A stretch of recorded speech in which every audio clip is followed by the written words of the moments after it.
Hello વિદ્યાર્થી મિત્રો, આપણે 6.15નું એક્ઝામ્પલ જોઈએ. આની લાસ્ટ લેક્ચરમાં જે આપણે છેલ્લો એક્ઝામ્પલ જોયું સેમ એવું CCl4માંથી કાર્બન અને 4 ક્લોરાઇડના પરમાણુ જે મુક્ત થાય તો એનું એન્થાલ્પી ફેરફાર ગણવાનું છે અને CCl4માં CCl બંધની બંધ એન્થાલ્પી પણ શોધવાની છે.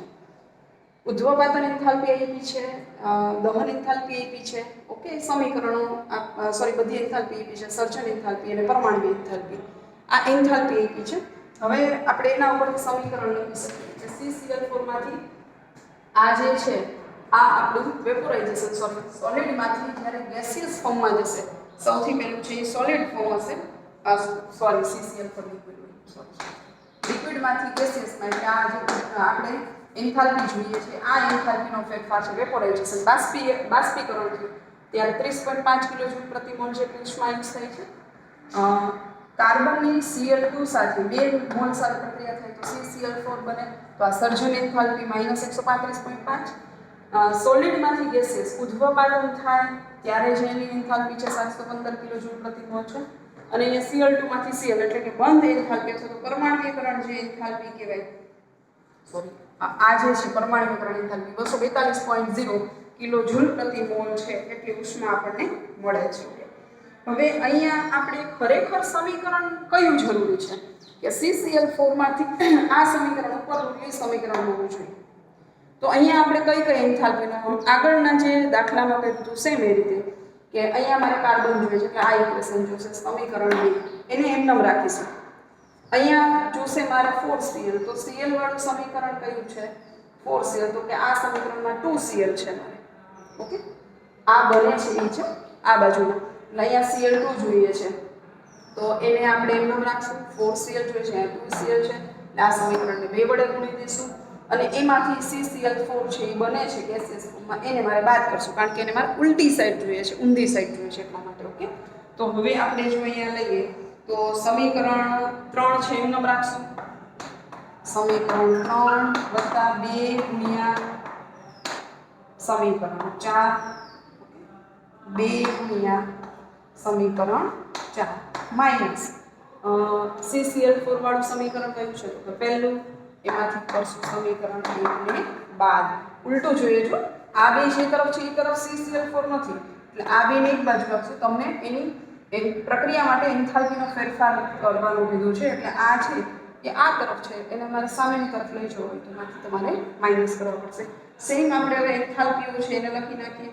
તો પહેલી પ્રક્રિયા માટે આ સમીકરણ 3 ની એન્થાલ્પી કેટલી છે 715, ઓકે, વત્તા 2 ગુણ્યા સમીકરણ 4 ની એન્થાલ્પી, તો સમીકરણ 4 ની એન્થાલ્પી છે 242 માઇનસ સમીકરણ 1 ની એન્થાલ્પી કેટલી છે તો કે માઇનસ સમીકરણ 1 ની એન્થાલ્પી છે એ આપણને 30.5 છે, CCl4 લિક્વિડમાંથી ગેસિયસ થાય છે સમીકરણ 1, તો સમીકરણ 1 ની એન્થાલ્પી છે 30.5, ઓકે. હવે આગળ જોઈએ, હવે અહીંયા ખાસ એક બીજી વસ્તુ યાદ રાખજો કે જે સમીકરણ 2 છે એને પણ આપણે બાદ કરવું પડશે. સમીકરણ 2 છે એને તમારે એમાંથી બાદ કરવું પડશે. શું કામ બાદ કરશું તો કે અહીંયા તમારે CCl4 છે એ બનાવવાનું છે, તો C વત્તા Cl2 માંથી CCl4 બને છે એટલે એનામાંથી તમે સમીકરણ 2 ની એન્થાલ્પી બાદ કરો એટલે -135.5 માઇનસ માઇનસ એ પ્લસ થઈ જશે, ઓકે. હવે 715 વત્તા 2 દુ 4 4 દુ 8 2 દુ 4 માઇનસ 30.5 માઇનસ માઇનસ પ્લસ 135.5. હવે બીજી વસ્તુ કે ઘણાને કદાચ એવું થાય કે મેડમ તો ડાયરેક્ટ આ ઇક્વેશન લખી નાખ્યા છે, તમે આ જ સમીકરણને લખીને સરવાળા બાદબાકી કરશો, મીન્સ આ જે સમીકરણ છે એમાં તમે પ્લસ માઇનસ કરશો, આ બાજુ સમીકરણ પહેલા 3 લખો પછી બીજું સમીકરણને 2 વડે ગુણી નાખો, એમાંથી પહેલું સમીકરણ અને બીજું સમીકરણ બાદ કરો ત્યારે આ સમીકરણ તમને ફાઇનલી મળશે, આ સમીકરણ, ઓકે. મેં સમીકરણ નથી લખ્યા, તમે જરા પ્રયત્ન કરી જોજો, ના આવડે તો મને કહેજો, મેં ડાયરેક્ટ એન્થાલ્પીઓ છે મૂકી છે. હવે આનો જે સરવાળો બાદબાકી થાય એ તમારા હોમવર્કની અંદર આટલું તમે ગણતરીઓ છે કરી નાખજો. બીજું આપણને પૂછ્યું છે CCl4 ની બંધ એન્થાલ્પી, એટલે આ ઘણું જોશે મારે, તો આ જે સરવાળો થશે એ 1304 કિલોજૂલ પ્રતિ મોલ મળશે. હવે CCl4 બંધની એન્થાલ્પી, તો અહીંયા CCl4 બંધ કેટલા છે? તો CCl4 બંધ છે એ તો 4 બંધ છે.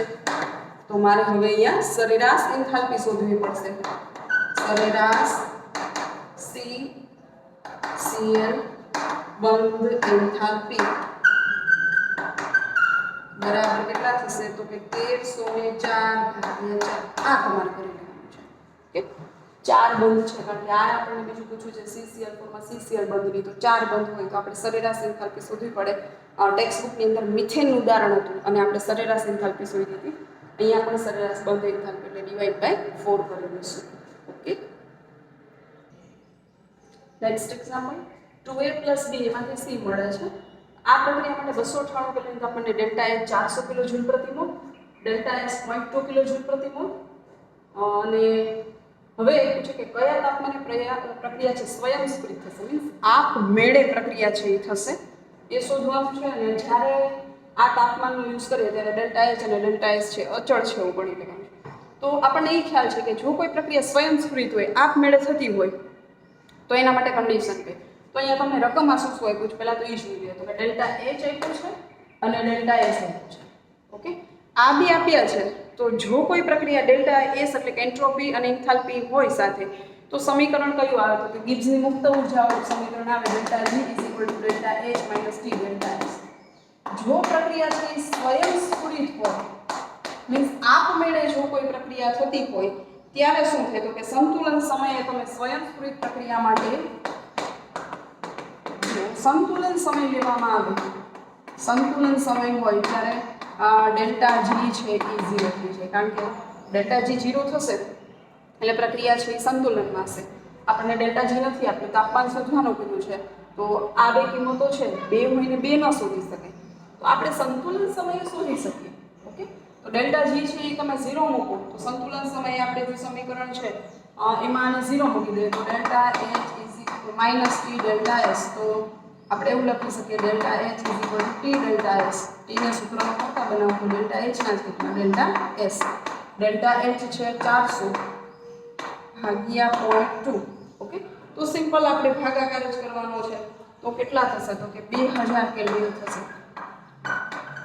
આ સંતુલન સમયે તમને તાપમાન મળ્યું કે 2000 કેલ્વિન, 200 નહીં પણ સોરી 2000 કેલ્વિન જ્યારે તાપમાન હશે ત્યારે પ્રક્રિયા છે સ્વયંસ્ફુરિત હશે.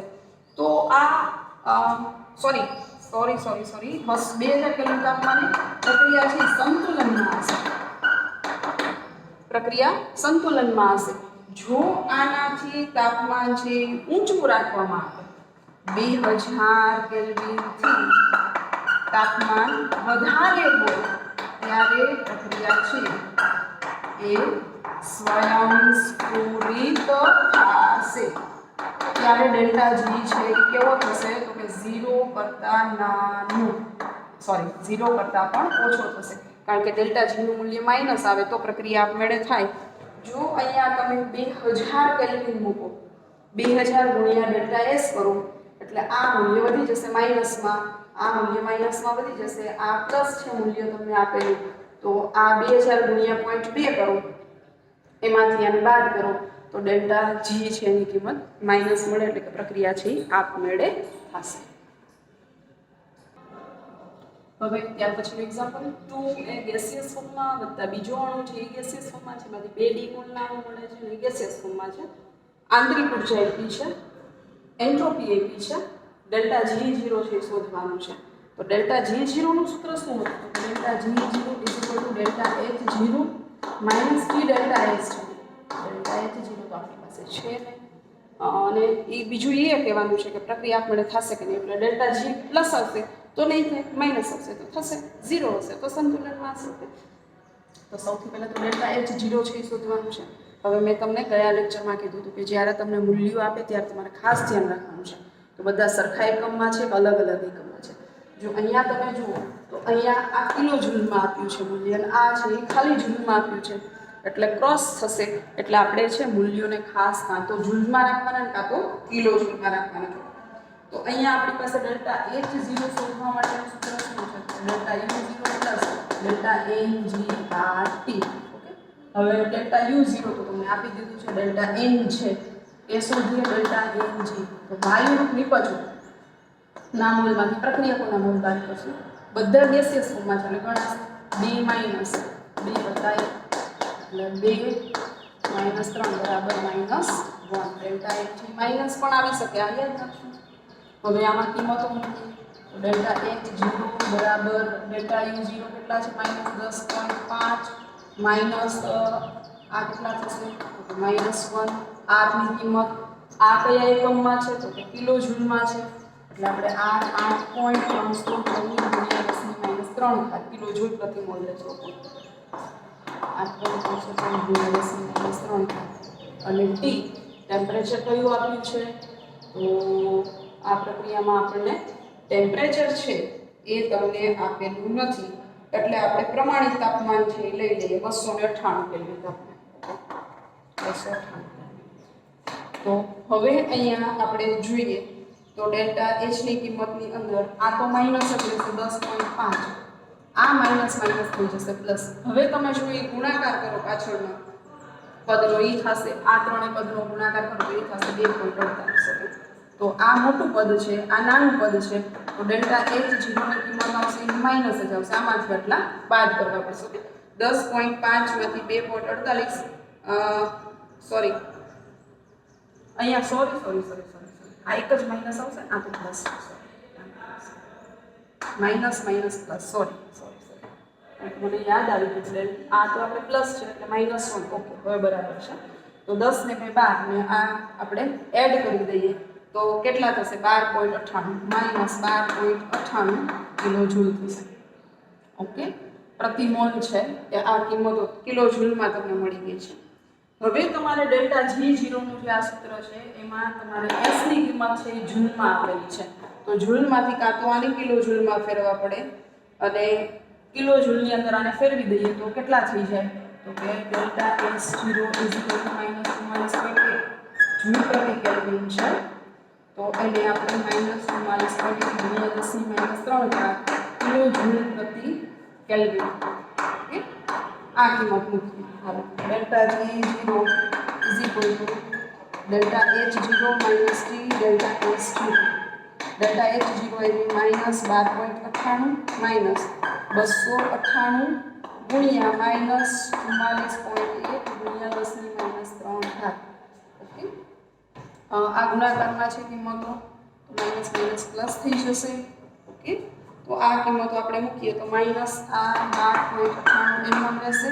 હવે આ બંનેનો ગુણાકાર છે એ થશે માઈનસ પ્લસ એટલે 13.44 ઓકે 13.44 સોરી 13.14 થશે 13.14. આમાં મોટું પદ આ 13.14 છે અને આ નાનું પદ છે એટલે જવાબ આપણો આવશે પ્લસમાં આવશે. 13.14 માંથી 12.98 બાદ કરો તો પદે 0.16 કિલો જૂલ ડેલ્ટા G0 નું મૂલ્ય આવશે.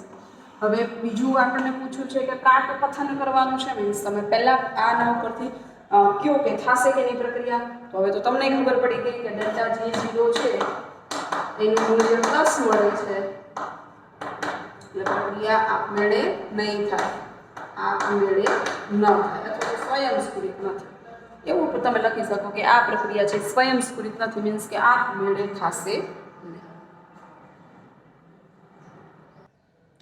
ત્યાર પછી એક્ઝામ્પલ એક પ્રક્રિયા માટે સંતુલન રચનાએ 10 ડેલ્ટા G0 ની કિંમત શોધવાની છે, આ આપી દીધો છે, ટેમ્પરેચર આપ્યું છે. તો હવે આપણે મૂકશું ડેલ્ટા G0 કે જેમાં સંતુલન અચળાંક છે એ આવી જતો હોય તો એ કિંમત છે -2.303 RT log -2.303 ગુણ્યા 8.314 ટેમ્પરેચર 300 અને log 10. હવે 10 નો log કેવી રીતે શોધવું તો આ આગળના લેક્ચરમાં તમને શીખડાવ્યું હતું કે log of 10 શું થાય તો કે અહીંયા બે આંકડા પછી પોઈન્ટ છે એટલે જવાબમાં એક પોઈન્ટ આવશે અને 10 નો log છે 000 થશે એટલે 1 થઈ જશે ટૂંકમાં.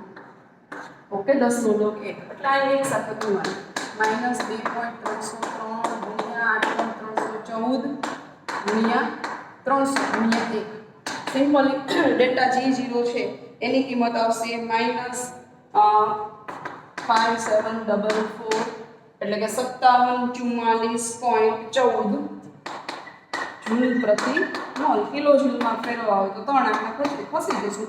5.74414 કિલો જૂલ પ્રતિ મોલ. આ આવશે ડેલ્ટા G0.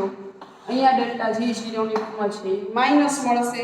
માઇનસ છે એટલા માટે કહી શકીએ કે આ પ્રક્રિયા આપમેળે થતી હશે. પૂછ્યું નથી, પણ જો પૂછ્યું હોય તો કહી શકાય કે આ પ્રક્રિયા આપમેળે થશે.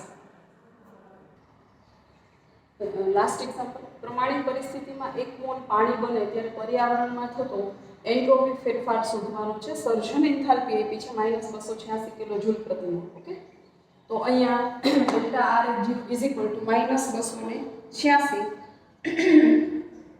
કિલો જૂલ પ્રતિ મોલ. તો આ પર્યાવરણ છે, એ પર્યાવરણ છે બરફમાંથી જ્યારે પાણી બન્યું હોય તો પર્યાવરણને ઉષ્મા મળી હોય, કારણ કે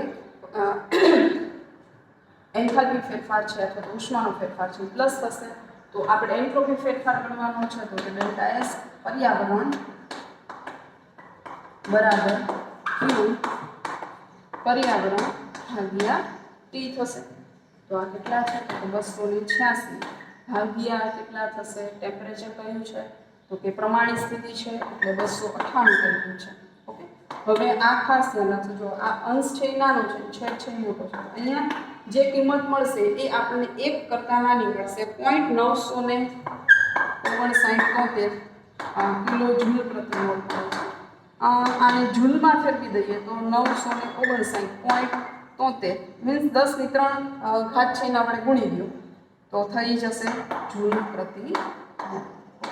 તમે અહીંયા ગુણી શકો, એવું જરૂરી નથી. આ જૂલ છે એમાં ફેરવો હોય તો કિલો જૂલના જૂલ કરી શકો. આ છે આપણું ડેલ્ટા S પર્યાવરણ. આ અહીંયા આપણા એક્ઝામ્પલ છે પૂરા કરીએ છીએ. જે પ્રશ્નો છે એમાં તમને કંઈ ડાઉટ્સ હોય તો તમે મને પૂછજો. ઓકે.